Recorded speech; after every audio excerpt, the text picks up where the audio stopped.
So, ladies, tell me about this movie of yours. I'm so excited about it. You have incredible cast, including yourselves. I want to hear all about it. Margot, go ahead, girl.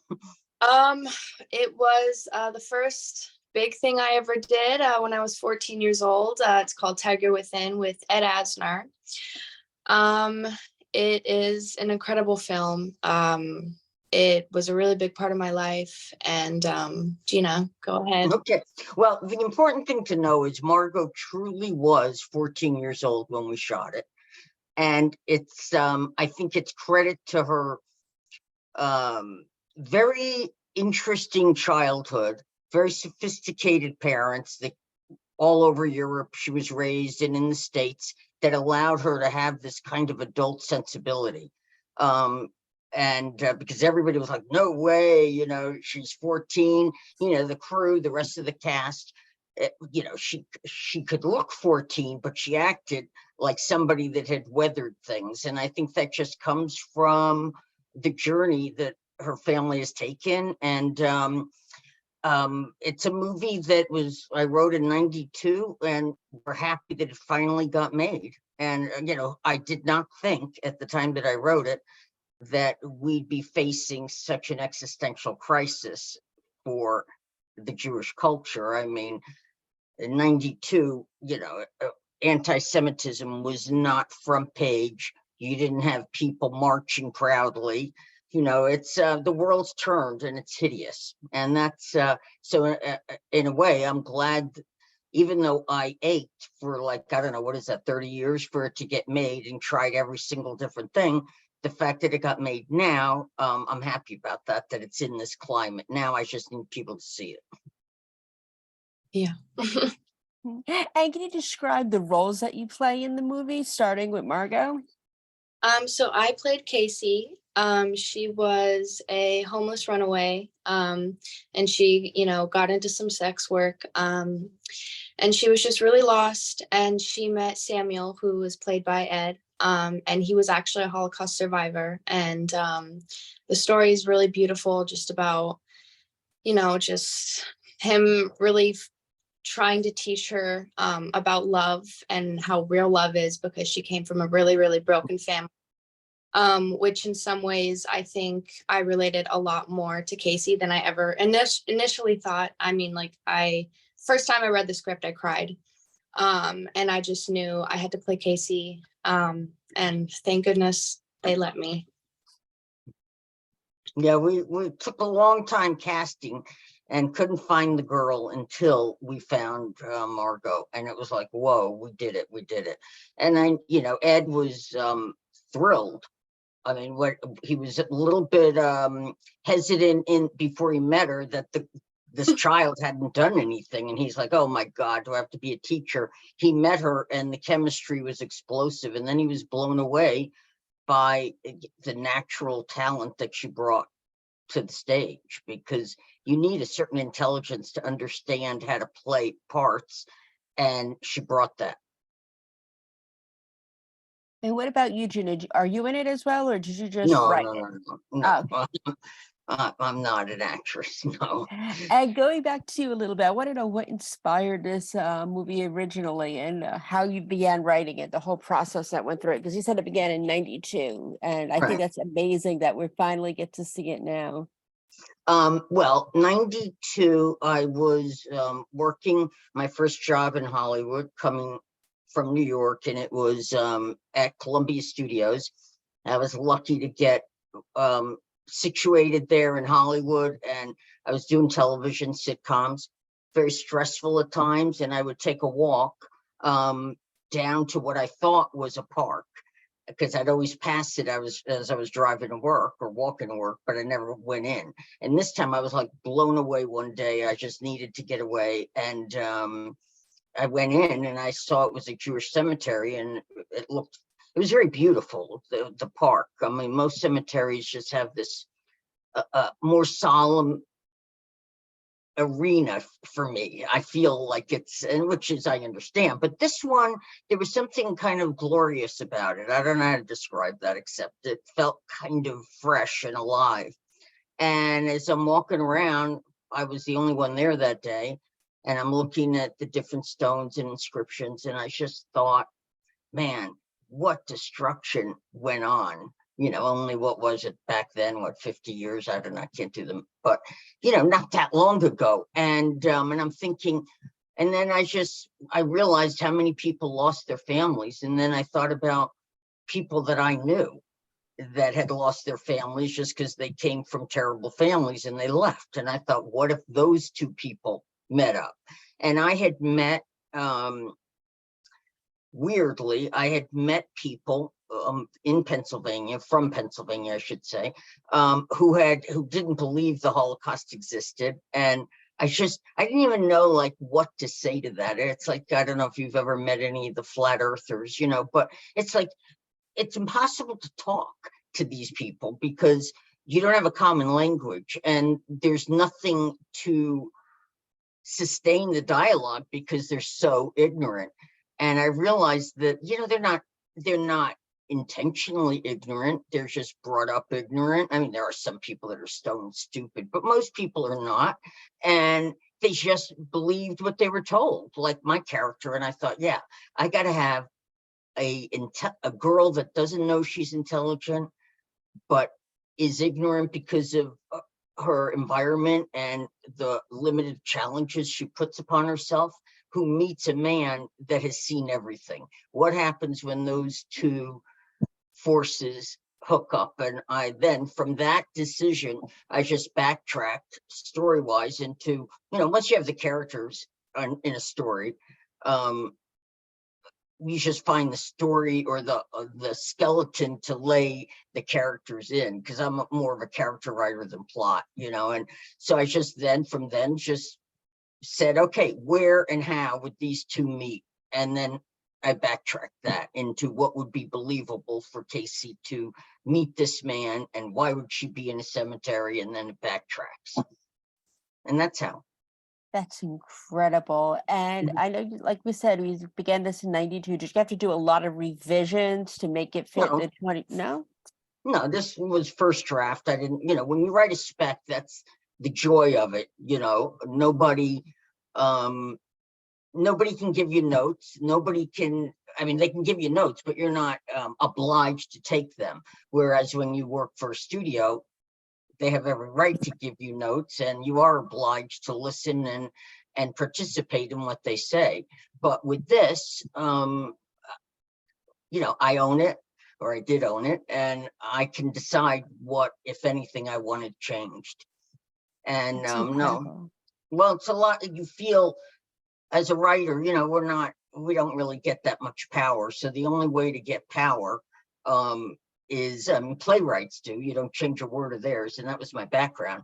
So I was it took me a while to realize in television, you might write something you really like, but it doesn't matter. Everybody's going to add into it, and you have to respect that process.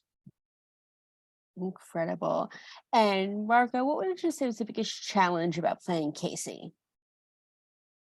Oof. I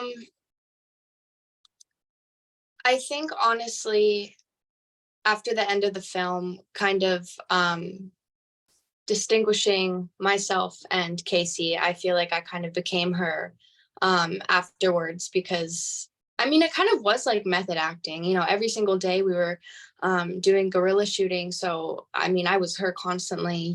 We'd begin filming, early and end late at night, and constantly, rehearsing with Gina, and being in hair and makeup. And over the course of the film, I couldn't wash my hair really, because we had to keep, the shaggy look, and then with the dreadlocks. So I think the biggest challenge really was just kind of unwinding after the film. Yeah. What about you, Gina? What were some the biggest challenges that you faced making the movie? Let's see. Working with the director was a challenge. We had different belief systems. We had different agendas. We treat actors differently. That was difficult. Some of the production issues, I think that given the budget, which was really small, the production elements, I think, were outstanding. and he's a very good producer of getting things shot quickly. But sometimes that bothered me because I wasn't able to finesse the scene the way I envisioned. I could be very controlling about my words in that environment. I've learned to shut up when it's film or TV, but as in a spec where you don't get paid to write it, you just write it, or in theater, you are the goddess. Nobody changes words. And words didn't get changed. Sometimes Ed and I would butt heads because he's so brilliant and he would want it said one way, and we'd have some comedy about that because, Ed is Ed Asner, and he brought so much to the movie. He should always be remembered as a great thinker. And what Yeah. was it like working with him? I mean, that's legendary, next level legendary. What was it like working with him? It Who are you was asking? Yeah, Margot, talk. my favorite part is I was so young that I didn't really know who he was. And I, kind of went into the film without that intimidation. I mean, now if I, were to work with him again, I'd be like, oh my goodness, like that's insane. But he was just an incredible mentor, teacher, person. We all miss him. Very much. The world is dimmer, that's for sure. Absolutely. What about you, Gina? What would you say it was like What, to work with to Ed? work with him? Yeah. Well, what was great about it is that, he really doesn't give a hoot about PC or any of this Me Too stuff. I mean, he's a decent man. He would never do anything disrespectful, but he's not afraid to say what he thinks and, is not going to bend to being polite conversation. So it was really great to talk to somebody that reminded me of New York, that just talks, where a lot of people in LA are so afraid of getting sued, and the climate is so constrained verbally. And not Ed. Ed is well, look, he's an intellect, and he's a great actor, comedy and drama, and then he's met everybody in the world. So, on certain days we gossip, on other days we bicker, but there's nobody quite like him. He is ferociously talented, and he brought it every day. And he never got along with the director, but he adored Margot. And Ed was not used to working on such a limited, really low rent budget, and but he never would leave because of Margot. I'm sure there were times he wanted to bolt, but he wouldn't do that to her. Sweet. And what was the biggest lesson you both learned from him? Whether it was movie or acting related, life related, what was the biggest thing you learned from him? Margot? Take your time in life. Not everything is. Yeah. Yeah, it doesn't all have to happen today. I mean, when you talk to somebody that's lived as long as he has and seen as much and has a family and he's accomplished everything, he designed his life. He didn't let somebody else make a path. And I mean, that's not news. I mean, everybody knows what an original he was. I guess he had a kindness in him. As gruff as he was, there was an interior kindness that always emanated from him. And what's next for you two? Now that everyone's getting ready to enjoy this and we're excited about it, what's next for you two? Well, Margot at the end of the movie was like, I got to finish high school. I don't know if I want to be an actress anymore. And everybody was saying to her, but you're so brilliant. You've got to keep acting. And, I was like, if you want, acting is it's a really soul wrenching profession, a lot of pain, and a lot of joy. And I didn't want to push her one way or the other, because I knew what her basic talent is, just was there, and she could soar if she wanted to stay in. but it's a rough road, no matter how brilliant you are. Nobody escapes the pain that comes from auditions and rejections and whatnot. And Margot went back to school. She was in, I don't know what they call it, junior high or middle school. I don't, what are at 14? I don't know what that is, but she finished, and she's figuring out what she wants to do with her life. Yeah. Pretty much. It's a good position to be in, young and beautiful and talented, Thank so the world will be there when she did. If she wants to act, we all welcome her back, and if she doesn't, who knows what she'll be. Yeah, honestly, I think that's what I'm trying to figure out right now is what I want to do in life, and yeah. You'll Well, get there. we showed the film at the first time I saw it on the big screen at the down in Palm Springs, and it was great to see it on the big screen, but we did a Q&A afterwards, and the audience all asked Margot what her intentions, what her plans, and when she said, I don't know if I want to continue, it was an uproar. No, you have to continue acting. You're so brilliant. So everybody knows what she could do, but there's, who knows? When you're that young, with intelligence, you can pick any path. Thank you. Absolutely. What about you, Gina? What's next for you? Well, my goal is, and it's just, the writer strike and everything else. I've reached a point in my life where I've done what I've wanted to do. And now, with this movie, what I'm trying to do, and it ain't easy, is get it into high schools. I know that the language is rough and the sex elements, but the kids see more on YouTube, and I want to show it in schools, not elementary, but high schools, and have conversations. I love working with kids. I love talking with kids, and that's my goal. I haven't been able to master it yet because I don't know anybody in education, and I've been getting turned away some, but I'll keep moving ahead. So if anybody knows a way to do that, call me. I'll look into it for you. That'd be great. Seriously, Because I really don't will. know, I was never the student council type that knew how to maneuver, with the people in the bureaucracy, and everybody's afraid of the bad words. And I try to say, oh, guys, they're listening to rap all day. Are you kidding me? This is nothing. And, they understand that the words are symbolic, and they all use these words. So I've just got to once I get the first school on, I think others will follow. I'll definitely look into that for you. I know Well, some people. thank I'll you. help you You out. do? Yeah. Well, In New can we York, talk though. when But this yeah. is off? Yeah. Yeah. Well, Margot has my number, so just shoot me a text. We'll arrange a time to talk. Oh, great. That'd be great. I would really Yes. appreciate it, because it's Of not my course. skill set. My skill set is sitting in a dark room and writing. I don't know how to call these, principals, and they put me through to admin, and I get lost. Yes, I have a friend that's really big into motivational speaking and stuff like that. I think she'll be a good starting off point to help you. Wonderful.